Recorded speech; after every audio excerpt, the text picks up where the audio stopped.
सकते हैं, और अगर उन्हें गिरफ्तारी की गई है, उन्हें गिरफ्तार किया गया है, तो ये एक लोकतंत्र के लिए शर्मनाक बात है। समाज के दबे कुचले लोगों की आवाज़ को एक मीडिया ही तो है जो ऊपर उठा करके सत्ता तक दिखाती है, सत्ता से प्रश्न पूछती है, और उनकी गिरफ्तारी होना कहीं ना कहीं लोकतंत्र के लिए शर्मनाक बात है। कहीं ना कहीं ये साबित करती है कि सरकार बहुत कमज़ोर पड़ रही है।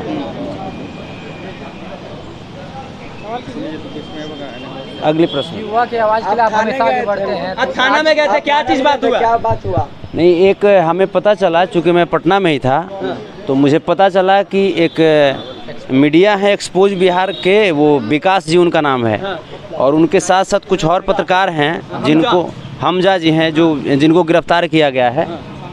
तो चूँकि देखिए, हम भी कहीं ना कहीं अगर इस लेवल तक आए हैं, तो हमारे भी जीवन में तो मीडिया का बहुत बड़ा योगदान रहा है। हमारे भी जीवन में उन युवाओं का बहुत बड़ा योगदान रहा है, जो युवा आज रो रहे हैं, आज करा रहे हैं, आज प्रदर्शन कर रहे हैं, अपनी हक की लड़ाई लड़ रहे हैं और अपनी हक मांग रहे हैं। तो हम उस युवाओं के लिए तो आएंगे ही ना। प्रशासन के इस आप किस नजर से देखते हैं? आप युवाओं के साथ हैं, युवा दिलों के धड़कन कहे जाते हैं, और विकास राज जो पत्रकार हैं, इनकी गिरफ्तारी हुई है, कब तक छूटेंगे? मतलब आप कब तक प्रयास करेंगे? हम बिल्कुल प्रयास करेंगे और हमेशा प्रयास करेंगे, हम लगे हुए हैं, इसके लिए पीछे थोड़े हट जाएंगे। आप देश के कितने आवाज़ को रोक पाइएगा? आप देश की कितना आवाज़ आप दबाइएगा? आप नहीं दबा पाइएगा।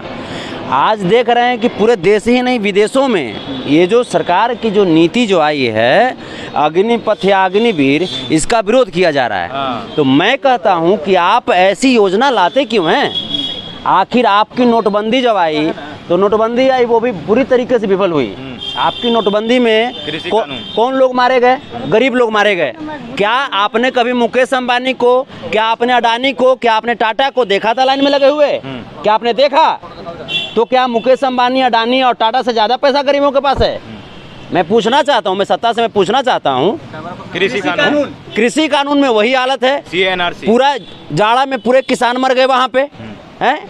तो ये जो NRC है, CA है, तो हर चीज़ का आपका विरोध हो रहा है। तो कहीं ना कहीं आप पोलिंग क्यों नहीं करा लेते हैं? किसी भी कानून को लाने से पहले क्यों नहीं करा लेते हैं? पूरी देश में आपकी सत्ता है, लगभग देश में, उसके बावजूद आपका विरोध हो रहा है, तो कहीं ना कहीं आपकी विफलता है। ये जो नया स्कीम आया, इसे वापस लेना चाहिए कि नहीं? बिल्कुल। अब देखिए, वापस अगर इतने भारी मात्रा में विरोध किया जा रहा है, मैं कह रहा हूँ कि आप कह रहे हैं कि हम आइसक्रीम दे रहे हैं, लॉलीपॉप दे रहे हैं युवाओं के लिए, हमको पसंद नहीं है भैया, हमको नमक रोटी चाहिए, हमको नमक रोटी चाहिए। युवा से बिना पूछे आप कैसे दे देंगे? आप हमारे देश के जो युवा हैं, आज मान लीजिए कि आज जो देश की रक्षा कर रहे हैं, इन नेताओं की जो रक्षा करते हैं, वो कौन है? हमारे देश के युवा हैं। हमारे देश की रक्षा पूरे देश को संभाले रखे हैं। कौन संभाले रखे हैं? हमारे देश का भविष्य कौन है? हमारे युवा हैं। और आज हमारे युवा रोड पे प्रदर्शन कर रहे हैं, रो रहे हैं, करा रहे हैं, तो क्या उनके साथ में नहीं जाऊं? संतोष जी, बीजेपी वाले कह रहे हैं कि जो युवा जो आक्रोश हैं, जो ट्रेन के पटरी पर जा रहे, स्टेशन पर जो बर्बादी कर रहे हैं, वो कहीं ना कहीं राजद और विपक्ष करा रही है। ये गिरिराज सिंह कह रहे हैं भारतीय जनता पार्टी से। देखिए, विपक्षी वाले करा रहे हैं या सत्ता पक्ष वाले करा रहे हैं, किसी मुद्दे को डाइवर्ट करने के लिए मैं नहीं कहना चाहूँगा। मुझे राजनीति से मतलब नहीं है, लेकिन मुझे अपने देश के नागरिकों से तो मतलब है, मुझे अपने देश के युवाओं से तो मतलब है। देश की संपत्ति से, समाज और देश का भविष्य होता है हमारा युवा, और हम अपने देश के भविष्य से मुंह तो नहीं मोड़ सकते ना। आज जिस प्रकार से ये जो माहौल जो बना हुआ है, मैं कभी भी हिंसा का मैं सपोर्टर नहीं हूँ, मैं उपद्रव का सपोर्टर नहीं हूँ। हिंसा और उपद्रव नहीं होनी चाहिए, लेकिन अगर इस तरह की स्थिति उत्पन्न हुई है, तो फिर ये मंत्री जो लोग हैं, इनको भी तो सोचना चाहिए।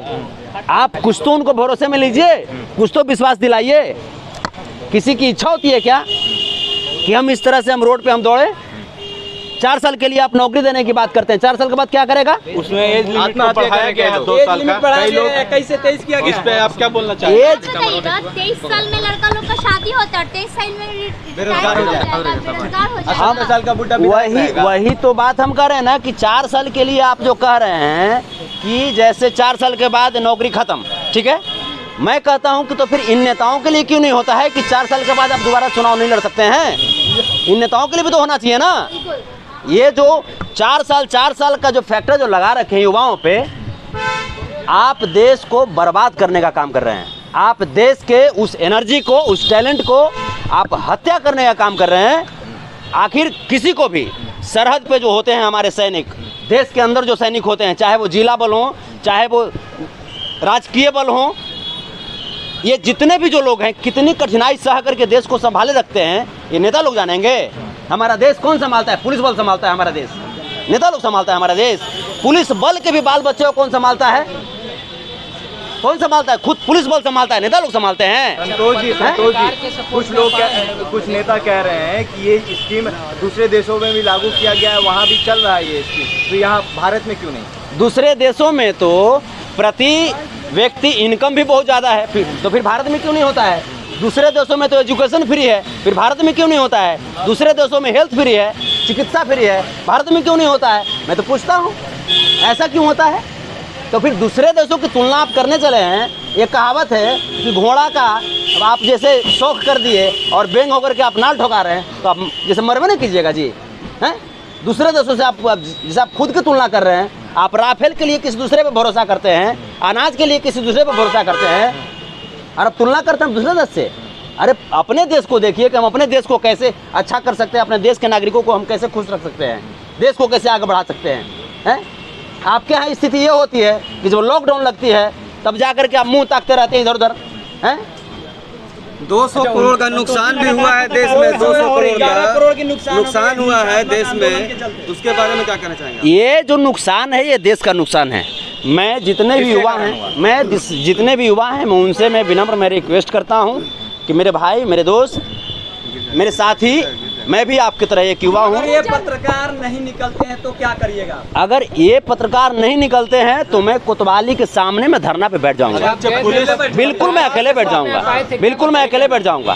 पत्रकार क्योंकि इस तरह से व्यवहार कर रहा है तो आम जनता के साथ ही बिहार, मैं वही तो मैं कह रहा हूँ, वही तो कह रहा हूँ। शासन द्वारा क्या बताया गया आपको अंदर गए? प्रशासन द्वारा बताया गया कि जो उच्च अधिकारी हैं उनसे बातचीत चल रही है और इनको छोड़ा जाएगा। मैंने जाकर मिला भी, एक आखिरी सवाल संतोष जी, उन्होंने बोला कुछ अधिकारियों से बातचीत चल रही है। संतोष जी, नेता और मंत्री का बेटा एमपी एमएलए और बीसीसीआई का चेयरमैन बनेगा और किसान का बेटा बेरोजगार बनेगा क्या? इसीलिए तो मैं लड़ रहा हूँ। हाँ। इसीलिए तो युवा आज सड़क पे हैं, इसीलिए तो आप आज यहाँ पे हैं। हाँ। आप समाज के चौथे स्तंभ हैं। हाँ। और मैं बखूबी तरीके से मैं देख रहा हूँ जितने भी मीडिया के बंधु हैं, मैं उनको मैं धन्यवाद मैं देता हूँ कि आप इस विकट परिस्थिति में युवाओं के साथ खड़े हैं, क्योंकि युवा आज करार हैं, उनकी करार सुनने वाला कोई नहीं है, लेकिन आप सब साथ दे रहे हैं। धन्यवाद। चलिए बहुत बहुत